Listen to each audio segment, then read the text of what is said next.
और आज तो आपके लिए एक ऐसी ऑडियो बुक समरी लेकर के आया हूं जो आपको 6 महीने में मिलेनियर बनाने की ताकत रखती है। लेकिन ये यूं ही नहीं होगा। आपको प्रॉमिस करना होगा कि आप केवल ऑडियो बुक समरी सुनेंगे ही नहीं, बल्कि इसे सुनकर इस बुक में दिए प्रिंसिपल्स को अप्लाई करते हुए अपने उन आइडियाज पर एक्शन भी लेंगे जिन पर आप न जाने कब से काम करना चाहते हैं। बस हिम्मत का एक छोटा सा कदम बढ़ाइए और फिर कामयाबी को आपकी तरफ आना ही होगा। तो आज की ऑडियो बुक समरी है लॉज ऑफ सक्सेस, जिसे लिखा है नेपोलियन हिल ने। नेपोलियन हिल जाने माने सेल्फ हेल्प ऑथर्स में से हैं। वो अपने बेहतरीन काम जैसे थिंक एंड ग्रो रिच के लिए जाने जाते हैं, जिसका नाम अब तक की 10 बेस्ट सेलिंग बुक की लिस्ट में शामिल है। उनके ज्यादातर बुक्स का थीम सक्सेस हासिल करने पर ही फोकस किया गया है। नेपोलियन हिल का मानना था कि जब आपकी उम्मीदें बहुत ऊंची होती हैं तो आपका जीवन भी बड़ा और शानदार होता है।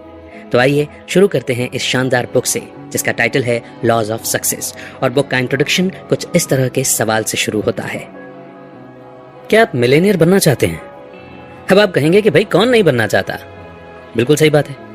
आजकल किसी को सक्सेसफुल तभी माना जाता है जब वो करोड़पति होता है। मगर पहले कामयाब लोगों की सक्सेस पैसों से नहीं आंकी जाती थी, पर आज समय बदल गया है। अब तो इतने लोग मिलेनियर की गिनती में आ गए हैं कि उन्हें उंगलियों पर नहीं गिना जा सकता। अरे आप उदास मत होइए, आप उनसे अलग नहीं हैं। आप भी वो सब हासिल कर सकते हैं जो उन्होंने किया है। आपको सिर्फ लॉज ऑफ सक्सेस के बारे में जानने की जरूरत है। ये बुक सक्सेस और पैसा दोनों कमाने के लिए एक बहुत प्रैक्टिकल बुक है। आप जो सबक इस बुक में सीखेंगे उन्हें असल में जिंदगी में आजमाया जा चुका है, इसीलिए निश्चिंत रहें कि ये बिल्कुल काम करता है। दुनिया भर के हजारों मिलेनियर इसी का तो इस्तेमाल करते हैं। ये बुक आपको सेल्फ डिस्कवरी यानी खुद को खोजने के रोमांचक सफर पर ले जाएगी। आपको समझ में आने लगेगा कि लाइफ में अपने पैशन को कैसे ढूंढना है और कैसे एक गोल सेट करना है। इतना ही नहीं, आप फोकस करने की अहमियत और लॉ ऑफ अट्रैक्शन को यूज करना भी सीखेंगे, जिनकी मदद से आपके रास्ते आसान होते चले जाएंगे। एक बार जब आपके पास एक एक्शन प्लान तैयार होगा, फिर आप ऐसे लेसन सीखेंगे जो आपको ज्यादा कॉन्फिडेंट बनने में मदद करेंगे और ये आपको कैसे एक लीडर बनना है वो भी सिखाएगा। जिंदगी में अगर खुद आगे बढ़कर आप पहल नहीं करेंगे तो सक्सेस आपके लिए अपना दरवाजा कभी नहीं खोलेगी। हम सभी जानते हैं कि एक्स्ट्रा ऑर्डिनरी सक्सेस एक कमाल के और हट के आइडिया या थॉट से मिलता है। तो क्रिएटिव थिंकिंग से जो नए आइडिया जन्म लेते हैं उसके इंपॉर्टेंस को भी आप समझेंगे। आप इस बुक की पावर पर निश्चिंत होकर भरोसा कर सकते हैं, क्योंकि इस बुक ने सिर्फ 6 महीनों के अंदर तकरीबन 3000 लोगों को मिलेनियर बनाया है। और उनमें से कईयों का कोई बिजनेस भी नहीं था, लेकिन उन्होंने कुछ नया शुरू करने का जज्बा दिखाया। इसलिए अगर आपका कोई बिजनेस नहीं है तो अभी इसकी शुरुआत करें। अगर आपका लाइफ में कोई मकसद नहीं है तो इस बुक से मिली सीख को फॉलो करें और आप सीख जाएंगे कि दुनिया के सक्सेसफुल लोगों के बीच अपनी जगह कैसे बनानी है। अगर वो इसे कर सकते हैं तो आप भी बिल्कुल ऐसा कर सकते हैं। तो आइए आगे बढ़ते हैं। शुरुआत करते हैं चैप्टर से, introduction to the mastermind. Mastermind वो माइंड है जो 2 या उससे ज्यादा लोगों के क्रिएटिव थिंकिंग या साथ मिलकर काम करने से बनता है। अक्सर एक कॉमन गोल को अचीव करने के लिए 2 लोग साथ मिलकर काम करते हैं। हर चीज की तरह माइंड की भी अपनी एनर्जी होती है। 2 लोगों के माइंड की एनर्जी अलग अलग हो सकती है। यही कारण है कि अक्सर कुछ लोगों को लव एट फर्स्ट साइट हो जाता है, तो वहीं न जाने क्यों 2 लोग एक दूसरे को बिल्कुल भी पसंद नहीं करते। जब 2 माइंड एक ही एनर्जी की वजह से अट्रैक्ट होते हैं तो वो एक साथ मिलकर काम करने लगते हैं। अब ये माइंड बहुत ज्यादा पावरफुल होता है और एक इंसान के दिमाग की तुलना में बहुत ज्यादा क्रिएटिव तरीके से सोच सकता है। इमेजिन कीजिए कि अगर 4-5 लोग एक ही एनर्जी के आसपास इकट्ठा होते हैं तो उनका गोल भी सेम होगा और वो बिल्कुल एक जैसे प्रिंसिपल को ही फॉलो करेंगे। अगर इस ग्रुप ने अपने रिसोर्सेस को जोड़ दिया और एक साथ काम करने लगे तो वो ऐसी सक्सेस अचीव करेंगे जिसकी कोई बराबरी नहीं कर सकेगा। मास्टरमाइंड की इस पावर को आइए 3 पावरफुल लोगों के जरिए समझते हैं। फोर्ड, एडिसन और फायरस्टोन वो दिग्गज हैं जिन्हें कौन नहीं जानता। ये बात किसी से छुपी नहीं है कि फोर्ड इस दुनिया के पावरफुल लोगों की लिस्ट में शामिल हैं। अगर कभी उन्हें $1 बिलियन की भी जरूरत हो तो वो चुटकियों में उसका बंदोबस्त कर सकते हैं, और इसके लिए उन्हें ज्यादा कुछ नहीं, बस कुछ फोन कॉल्स करने की जरूरत होगी। जब उन्होंने अपना ऑटोमोबाइल का बिजनेस शुरू किया, फोर्ड को $225 मिलियन उन गाड़ियों की पेमेंट के रूप में हाथों हाथ मिल गई, जिनकी अब तक डिलीवरी भी नहीं हुई थी। ऐसा कभी कभार ही सुनने को मिलता है कि जब कोई प्रोडक्ट मार्केट में आने से पहले ही इतने शान से बिक जाता है। ये सब उस विश्वास की पावर के कारण हुआ जो फोर्ड के कस्टमर्स उन पर करते थे। तो अब दूसरे जाने माने शख्स हैं थॉमस एडिसन। लोगों का कहना है कि वो बहुत धार्मिक थे।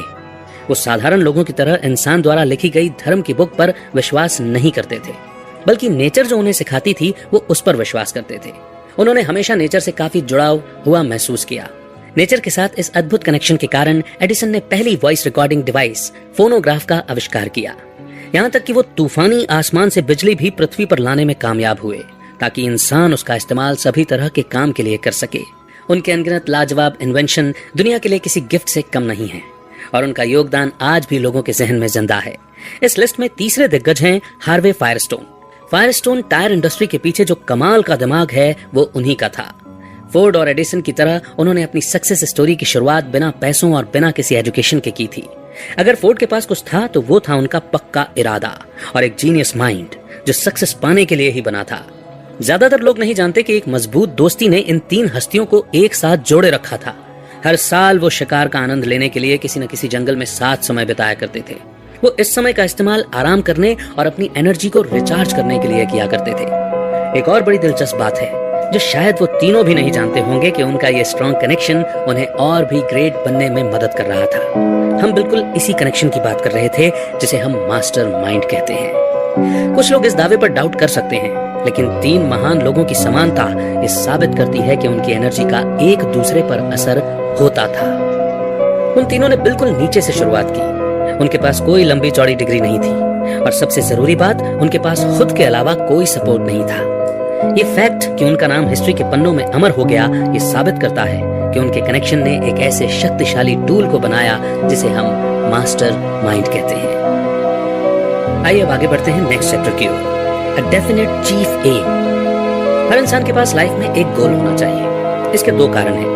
सबसे पहला, जब आप एक डेफिनेट गोल सेट करते हैं तो आप उस गोल के अनुसार काम करने के लिए खुद को प्रोग्राम करने लगते हैं।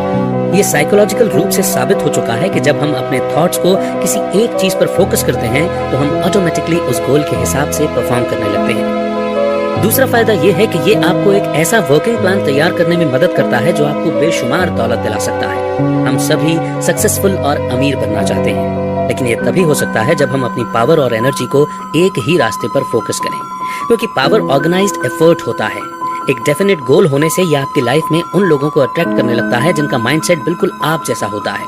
जब आप ऐसे लोगों के साथ अपनी एनर्जी को जोड़ते हैं तो आप एक ऐसा पावरफुल मास्टरमाइंड बना सकते हैं जो आपको एक्स्ट्रा ऑर्डिनरी सक्सेस की गारंटी देगा। आइए अब एक ऐसे आदमी से सीख लेते हैं जिसके 7 बेटे थे। एक बूढ़ा आदमी था जिसके 7 बेटे थे। उसके बेटे हमेशा आपस में लड़ते रहते थे। ना वो कभी साथ काम करते थे और ना किसी एक बात पर सहमत होते। इसलिए एक दिन उस बूढ़े ने उन सबको सबक सिखाने की ठान ली। उसने सबको अपने कमरे में बुलाया, फिर 7 पतली पतली लकड़ियां ली और उन्हें जोड़कर एक मजबूत बंडल बना दिया। अब उसने अपने बेटों को बंडल तोड़ने के लिए कहा। उसके हर बेटे ने कोशिश की, लेकिन कोई भी उस बंडल को तोड़ नहीं पाया। अब वो बुजुर्ग व्यक्ति मुस्कुराने लगा। उसने उस बंडल पर बंधी रस्सी को खोला तो लकड़ियां अलग अलग हो गईं। अब उसने हर बेटे को एक लकड़ी दी और उसे तोड़ने के लिए कहा। इस दफा उन सब ने बड़ी आसानी से लकड़ी को तोड़ दिया। तब उसने अपने बेटों को समझाया कि जो सबक इन लकड़ियों ने सिखाया है वो बहुत अनमोल और कीमती है। जब लकड़ियां साथ बंधी होती हैं तो वो मजबूत होती हैं और उन्हें आसानी से तोड़ा नहीं जा सकता है, लेकिन बंडल खुलने पर जब वो अलग अलग हो जाती हैं तो वो कमजोर होती हैं और कोई भी उन्हें आसानी से तोड़ सकता है। फिर उसने कहा कि अगर वो सब साथ मिलकर काम करेंगे तो कोई उन्हें नुकसान नहीं पहुंचा पाएगा, उनके सक्सेस के रास्ते में कोई बाधा नहीं डाल पाएगा। लेकिन अगर वो ऐसे ही झगड़ते रहे, अपना जीवन यूं ही अलग अलग जीते रहे, तो वो हमेशा ही कमजोर बने रहेंगे और लोग आसानी से उनका फायदा उठाते रहेंगे। सक्सेस के लिए ऑर्गेनाइज्ड एफर्ट एक बहुत ही पावरफुल हथियार है। अपने आसपास के लोगों को कभी कम ना समझें। लाइफ को मीनिंगफुल बनाने के लिए आपके पास एक मकसद होना चाहिए, फिर उस पर फोकस करें और ऐसे लोगों को ढूंढें जो उसे हासिल करने में आपके साथ कदम से कदम मिलाकर चल सकें। आइए अब आगे बढ़ते हैं और सेल्फ कॉन्फिडेंस इस चैप्टर को समझते हैं। क्या आप जानते हैं कि आपके और आपके सक्सेस पाने की इच्छा के बीच में कौन खड़ा है? वो है आपका डर। डर हमारी कमियों का सबसे बड़ा कारण है। हम न जाने कितनी चीजों से डरते हैं, गरीबी से, क्रिटिसिज्म से, बूढ़े होने से, बीमार होने से, यहाँ तक कि ये जानते हुए भी कि जो पैदा होता है उसे एक न एक दिन तो मरना ही है, हम फिर भी मरने से डरते हैं। हम इस डर की मानसिकता के साथ ही बड़े हुए हैं और ये हमारे सबकॉन्शियस माइंड में बैठ गया है। इसीलिए हमारे डर पर काबू पाने के लिए हमें कॉन्फिडेंट होने की और ऑटो सजेशन को इस्तेमाल करने की जरूरत है। खुद पर कॉन्फिडेंस रखें और हमेशा पॉजिटिव सोच बनाए रखें और ऑटो सजेशन के लॉ को अपना चमत्कार करने दें। जब आप किसी गोल पर अपना पूरा ध्यान फोकस करते हैं तो आप अपनी लाइफ में वो सब कुछ अट्रैक्ट करने लगते हैं जो आपके रास्ते को आसान करता चला जाता है। अगर आपको लगता है कि आपके सपने बहुत बड़े हैं तो सेल्फ कॉन्फिडेंस आपका सबसे अच्छा दोस्त होता है। आइए इसे दुनिया के एक बेहतरीन सेल्समैन से सीखते हैं। चार्ली हमेशा घबराने वाला डरपोक किस्म का लड़का था। सभी जानते थे कि वो दब्बू था और आसानी से बात मान लेता था। चार्ली का मानना था कि शांति और सुकून से जीने के लिए आपको चुपचाप और पीछे छुप कर जीना चाहिए ताकि किसी का आप पर ध्यान ही न जाए। एक दिन चार्ली ने सेल्फ कॉन्फिडेंस पर एक लेक्चर सुना। उस लेक्चर में कहे गए शब्दों ने उस पर ऐसा असर किया कि उसने तुरंत खुद को बदलने का फैसला किया। अगले दिन चार्ली अपने बॉस के पास गया और उसने न्यूज़पेपर की कंपनी में उसकी पोजीशन को बदलने के लिए कहा। उसने कहा कि वो एडवर्टाइजिंग डिपार्टमेंट में काम करना चाहता था। मैनेजर ने उसकी बात मान ली और चार्ली ने उस दिन से अपना नया काम करना शुरू कर दिया। अब हर कोई इस बात पर बेट लगा रहा था कि चार्ली तो फेल हो जाएगा, लेकिन चार्ली ने ठान ली थी कि वो सक्सेसफुल होकर लोगों की बात का जवाब देगा। वो अपने ऑफिस में गया और उसने उन लोगों की लिस्ट बनाई जिन्हें वो अपना प्रोडक्ट बेचना चाहता था। लेकिन ये कोई ऐसी वैसी लिस्ट नहीं थी, ये बहुत अलग लिस्ट थी। चार्ली ने उन लोगों का नाम नहीं चुना था जिन्हें प्रोडक्ट बेचना आसान था, बल्कि उसने ऐसे नाम चुने थे जिनसे दूसरे सेल्समैन डील करने से कतराते थे। चार्ली इस बार कॉन्फिडेंट तो था, लेकिन नेचर से अब भी शर्मीला था। इस कमी से उभरने के लिए उसने पार्क जाने का फैसला किया। वो अपने साथ वो लिस्ट भी लेकर गया और उन लोगों के नाम को बार बार दोहराने लगा। वो खुद से कहता रहा कि इस महीने के अंत तक इस लिस्ट के सारे लोग पक्का उससे प्रोडक्ट खरीद लेंगे। अपनी नई पोस्ट के पहले हफ्ते के दौरान चार्ली उस लिस्ट में शामिल 3 लोगों को प्रोडक्ट बेचने में कामयाब रहा। इस चीज को उसने अपने पेपर में एडवर्टाइज भी किया। आश्चर्य की बात तो ये थी कि जिन्हें कोई भी प्रोडक्ट नहीं बेच पाया था, चार्ली ने उन सभी लोगों को प्रोडक्ट खरीदने के लिए मना लिया था। सिर्फ एक शख्स ऐसा था जो उसके ऑफर को बार बार रिजेक्ट करता रहा। आपको क्या लगता है कि चार्ली ने उस एक आदमी का नाम लिस्ट से हटा दिया? हाजी बिल्कुल भी नहीं। वो अब कहाँ मानने वाला था। अगला महीना शुरू हो गया, लेकिन चार्ली ने लोगों के नाम की कोई नई लिस्ट नहीं बनाई, बल्कि उस एक नाम पर ही अड़ा रहा। पूरे महीने हर सुबह वो उस क्लाइंट को फोन करता और वो हर बार उसे मना कर देता। महीना खत्म होते होते आखिर एक दिन उस आदमी ने चार्ली से पूछ लिया कि वो क्यों उस पर अपना टाइम बर्बाद कर रहा था, जबकि वो अच्छे से जानता था कि वो उसका ऑफर एक्सेप्ट नहीं करेगा। चार्ली ने इसका जवाब बड़ी चतुराई से दिया। उसने कहा कि हर रोज फोन करने से वो उस हर बहाने के बारे में जान पा रहा था जो एक कस्टमर किसी सेल्समैन को मना करने के लिए करता है। इससे वो एक ऐसी स्ट्रेटेजी बना सकता था कि उसके पास कस्टमर के हर बहाने का एक बेहतरीन उपाय हो और जिसे सुनने के बाद वो कस्टमर किसी भी सूरत में प्रोडक्ट खरीदने से मना न कर पाए। चार्ली का जवाब सुनकर उस आदमी को बड़ा ताज्जुब हुआ। वो चार्ली के लगन और खुद पर जो उसका अटल विश्वास था, उसकी तारीफ किए बिना नहीं रह पाया। उसने चार्ली की धुन को देखकर आखिर एक एडवर्टाइजिंग पोस्ट खरीदने का मन बना ही लिया। ये डील चार्ली के करियर का सबसे इम्पोर्टेंट सौदा साबित हुआ। इस अकेले डील ने चार्ली को दुनिया का सबसे फेमस सेल्समैन बना दिया। और क्या ये बताने की जरूरत है कि इसी की वजह से चार्ली एक मिलियनेयर बन गया था। तो जो अपने काम की धुन में रमा रहता है, सफलता झक मार कर उसके पास चली आती है। और आइए कामयाबी पाने की अगली सीढ़ी यानी कि अगले चैप्टर की ओर बढ़ते हैं, जो है द हैबिट ऑफ सेविंग। क्या आप जानते हैं कि अगर किसी काम को बार बार करो तो वो हमारी आदत बन जाती है। अब ये आदत अच्छी भी हो सकती है और बुरी भी। एग्जाम्पल के लिए पैसे बचाना हर सक्सेसफुल आदमी की आदत है। ये एक बहुत पावरफुल हैबिट है जिसे हम अक्सर नजरअंदाज करते हैं। पैसे बचाने के लिए आपको अपने इनकम को एक खास तरीके से अलग अलग चीजों में डिस्ट्रीब्यूट करने की जरूरत है। आपको हर महीने अपनी कमाई का कम से कम 10% बचा कर रखना चाहिए। अगर आप 20% बचाते हैं तो फिर क्या कहने। पैसे बचाना फाइनेंशियल इंडिपेंडेंस का रास्ता होता है। आप अपनी सेविंग से नए प्रोजेक्ट्स शुरू कर सकते हैं जिससे और ज्यादा पैसा जनरेट होगा। इस तरह यह आपको बहुत सक्सेस और उससे भी ज्यादा पैसे देने की गारंटी देता है। आइए एक ऐसे नौजवान किसान की कहानी सुनते हैं जिसने अपनी छोटी सी बचत को एक बड़ी रकम में बदल दिया था। सैम ने बेहतर मौकों की तलाश के लिए अपने खेतों पर काम करना छोड़ दिया। काम ढूंढते ढूंढते उसे एक दिन एक प्रिंटिंग प्लांट में जॉब मिल गई। वहां उसने साथ काम करने वाले एक आदमी को हर हफ्ते $5 बचाते हुए देखा। वो इस बात से काफी इंप्रेस हुआ और उसने खुद इसे फॉलो करने का मन बनाया। उस प्लांट में 3 साल तक काम करने के बाद सैम $900 बचाने में कामयाब रहा। वो कहते हैं ना कि समय कभी एक जैसा नहीं रहता, तो ऐसा ही कुछ उस प्रिंटिंग प्लांट के साथ भी हुआ। उस प्लांट के ओनर्स का लगभग दिवाला निकल गया था। और अब वो ये बिजनेस बंद करने की सोच रहे थे। उस वक्त सैम के अकाउंट में $900 थे और वो उन ओनर्स की मदद करना चाहता था।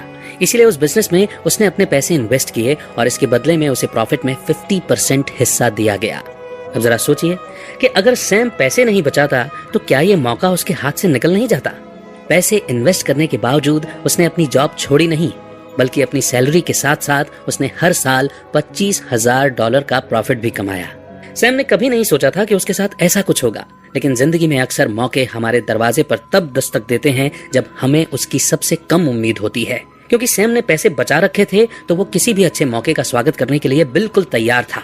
इससे कोई फर्क नहीं पड़ता कि आप कितना पैसा सेव कर पाते हैं। वो कहते हैं ना कि बूंद बूंद से घट भरे। तो आपकी छोटी से छोटी बचत कब एक बड़ी अमाउंट बन जाएगी आपको पता भी नहीं चलेगा। और क्या पता सैम की तरह जिंदगी आपको भी किसी दिन एक कमाल का अवसर दे दे। हाँ, इसमें कोई दो राय नहीं है कि 20% बचाना या आज के जमाने में 10% बचाना भी किसी चैलेंज से कम नहीं है। कई बार बैठे बिठाए यूं ही पैसे खर्च हो जाते हैं, या हमारे कुछ ऐसे दोस्त भी होते हैं जो बस मजे और एंटरटेनमेंट के लिए हजारों रुपए उड़ा देते हैं। लेकिन आपको थोड़ी कोशिश करके, अपना मन पक्का करके अपने गोल पर फोकस करना होगा। अब इस कहानी में ही देख लीजिए, सैम बहुत गरीब था, बड़ी मुश्किल से उसका गुजारा हो रहा था, लेकिन वो बहुत स्मार्ट था। उसने पैसे बचाने की इस अद्भुत आदत की ताकत को समझ लिया था। उसने तुरंत इसे अपनाया और उसका नतीजा ये हुआ कि आगे चलकर उसकी थोड़ी सी बचाई हुई रकम से उसने बहुत पैसा कमाया, जिसने उसकी जिंदगी को खुशहाल और कंफर्टेबल बना दिया। आप भी ऐसा कर सकते हैं, बस थोड़ी सी कोशिश करने की देर है। तो आइए अब आगे बढ़ते हैं और चलते हैं नेक्स्ट चैप्टर की ओर, इनिशिएटिव एंड लीडरशिप। कॉन्फिडेंस एक महान लीडर का सबसे बड़ा गुण होता है। आप इसे उसका सबसे खास हथियार भी कह सकते हैं, क्योंकि इसी के दम पर वो लोगों को मोटिवेट करने और उनमें जोश भरने में कामयाब होता है।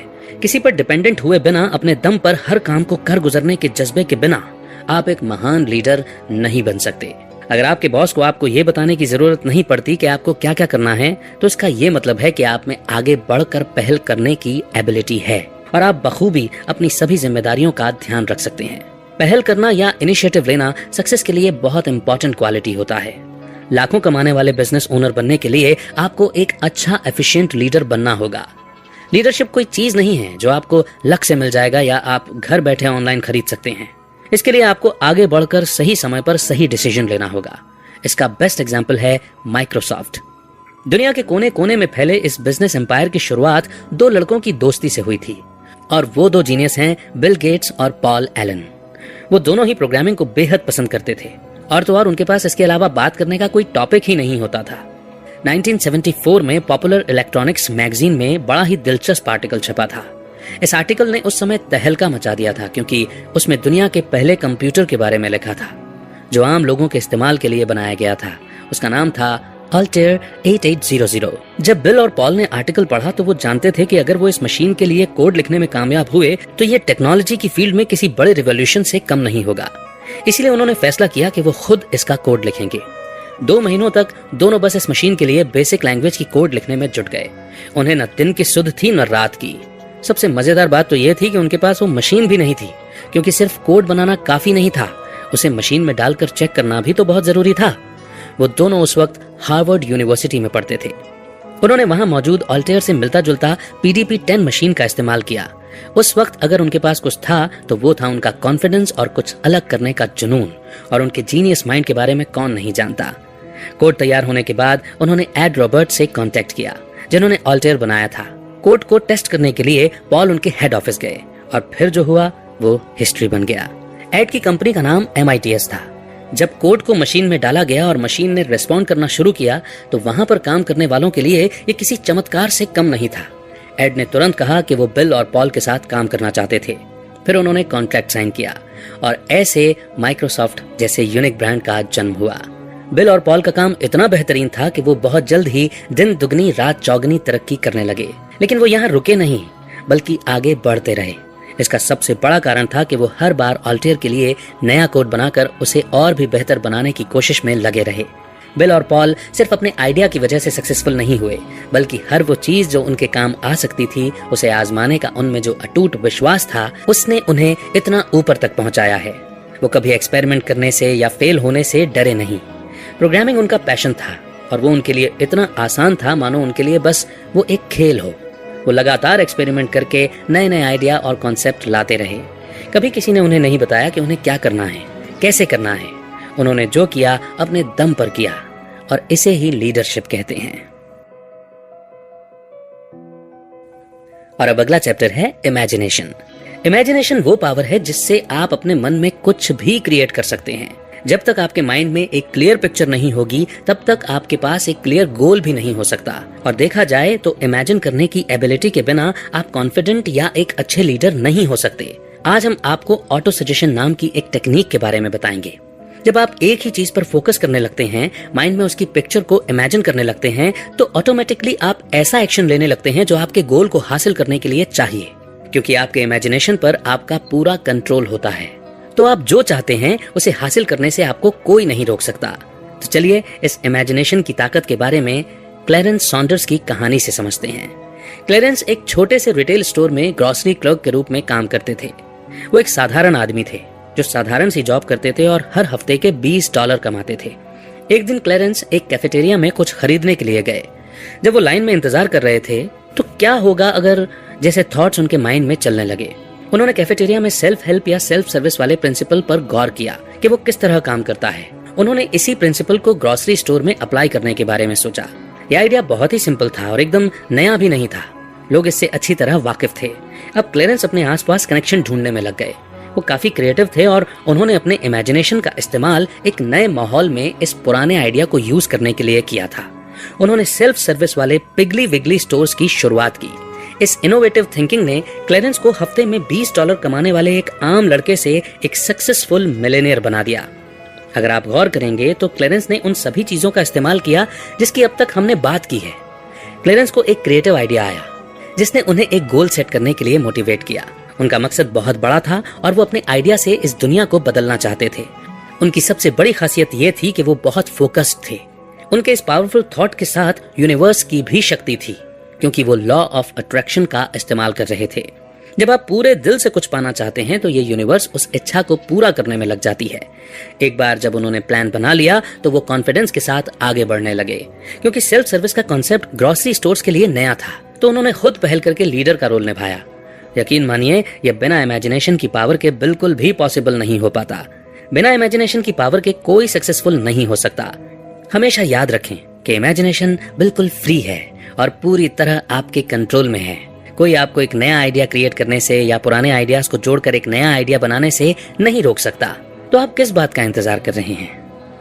तो दोस्तों, इसी के साथ ये ऑडियो बुक समरी यहीं पर समाप्त होती है। लेकिन हमें इस ऑडियो बुक समरी से बहुत कुछ सुनने, समझने, सीखने को मिला है। ये बहुत दुख की बात है कि ज्यादातर लोग कभी ये समझ ही नहीं पाते कि आखिर वो कौन है और क्या करना चाहते हैं। वो एक मीनिंगलेस जीवन जीते हैं जिसका कोई मकसद नहीं होता। वो बस सक्सेसफुल लोगों को और सक्सेसफुल होता हुआ देखते रहते हैं। इस बुक में हमने सीखा कि सबसे पहले हमें खुद को ठीक से जानने की जरूरत है। हमारे अंदर कौन सा टैलेंट है, हम कौन सा काम अच्छे से कर सकते हैं वगैरह। खुद को समझने के बाद एक गोल को सेट करना होता है।